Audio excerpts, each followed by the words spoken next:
Hi everyone, this is Sweet Amis Life and nagbabalik ang inyong ate. I don't know. I can't remember na kung ano yung tawag niyo sa akin dito sa YouTube channel and I was busy or I am busy sa paggawa ng mga content sa Facebook. Kaya naman nag-decide ako na bumalik dito sa YT. Bakit? Dahil nakita ko meron din palang earnings. Ganun. Talaga mukhang pera, no? But, of course, yun naman ang ating tinatarget dito sa social media, di ba? Gumawa ng content para kumita. And, at the same time, masaya naman tayo na gumagawa. At, sabi ko nga, yung mga dati kong videos mula nung ako ay nag-retire dito sa Pilipinas, na-imbak lang. Kaya, ang gagawin ko ay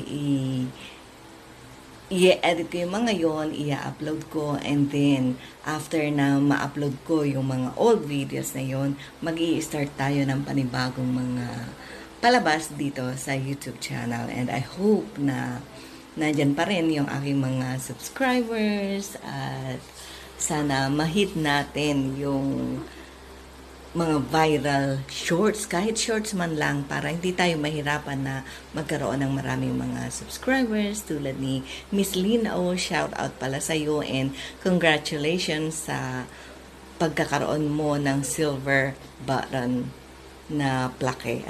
Sana all. At shout out din kina Mabel Thuma, kay Visayang Texas, kanina pa ba? Yung nakita ko sa live ni Mabel Thuma this morning.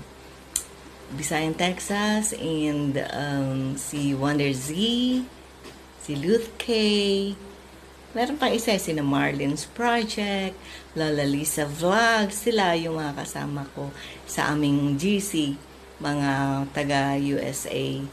At there's one more. Alam ko na. Yan. Sorry si Bibi daw. Si Beth. Ano nga ba yung full name niya?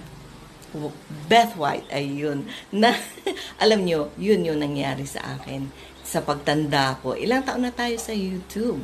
At medyo humihina na yung aking memory. So, shout out na lang sa lahat ng mga subscribers ko dyan.